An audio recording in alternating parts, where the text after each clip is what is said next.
வணக்கம் மக்களே, எல்லாரும் எப்படி இருக்கீங்க? இன்றைக்கி நம்ம குடமிளகா வச்சு ஒரு கிரேவி எப்படி செய்யலான்னு பார்க்கலாம். வாங்க வீடியோக்குள்ளே போகலாம். தேவையான பொருட்கள்: வெங்காயம், தக்காளி, மிளகாய், கொத்தமல்லி, முட்டை, குடமிளகா. அவ்வளோதாங்க நமக்கு தேவையான பொருட்கள். எல்லாத்தையும் நல்லா கழுவிட்டு நறுக்கி எடுத்துக்கலாம். அது என்ன பச்சை கலரில் இருக்குதுன்னு கேட்காதீங்க, கொத்தமல்லியோட இலை இல்லாதனால தண்டு மட்டும் போட்டிருக்கோம்.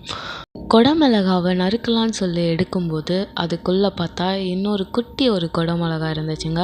பார்க்கவே செம்மையாக இருந்தது. ஒருவேளை நீங்களும் இந்த மாதிரி காய்கறி கட் பண்ணும்போது ஏதாவது எக்ஸ்பீரியன்ஸ் பண்ணியிருந்தீங்கன்னா மறக்காமல் கமெண்ட் பண்ணுங்கள். அப்புறம் என்ன, ஒன்று வாங்கினா ஒன்று ஃப்ரீன்ற மாதிரி உள்ள ஒரு குட்டி குடமிளகா இருந்துச்சு. எல்லாத்தையும் சேர்த்து நறுக்கி எடுத்துக்கிட்டாச்சு. வாங்க ஆரம்பிக்கலாமா? கடாயை அடுப்பில் வச்சுட்டு சூடானதும் தேவையான அளவு எண்ணெய் ஊற்றிக்கோங்க. கடுகு, சீரகம், சோம்பு எல்லாம் நல்லா பொரிஞ்சு வந்ததுக்கு அப்புறமா கொஞ்சம் கருவேப்பிலை, வெங்காயம், பச்சை மிளகா எல்லாத்தையும் சேர்த்து வதக்கிக்கலாம்.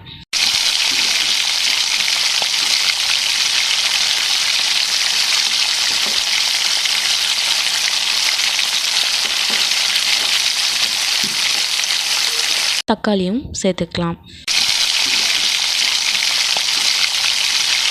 தக்காளி வதங்கட்டும்.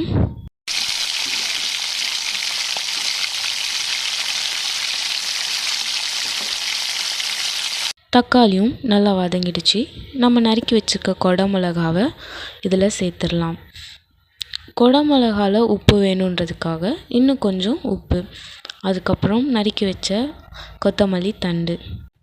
5 நிமிஷம் அப்படியே இருக்கட்டும்.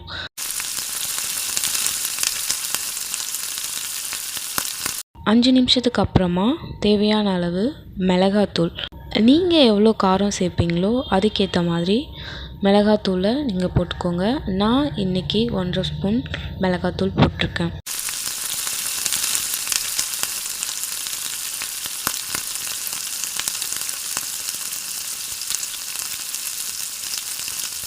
கொஞ்சம் வதங்கினதுக்கப்புறமா நம்மக்கிட்ட இருக்கிற அந்த ஒரு முட்டையை உடச்சி ஊற்றிடலாம்.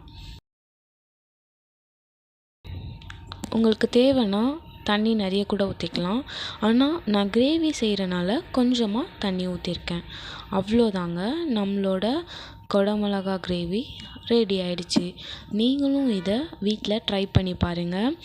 சப்பாத்திக்கு, தோசைக்கு, சாப்பாடுக்குன்னு எல்லாத்துலேயும் வச்சு சாப்பிட்லாம். இந்த வீடியோ உங்களுக்கு பிடிச்சிருந்தா லைக் பண்ணுங்கள், ஷேர் பண்ணுங்கள், சப்ஸ்கிரைப் பண்ணுங்கள். பாய்.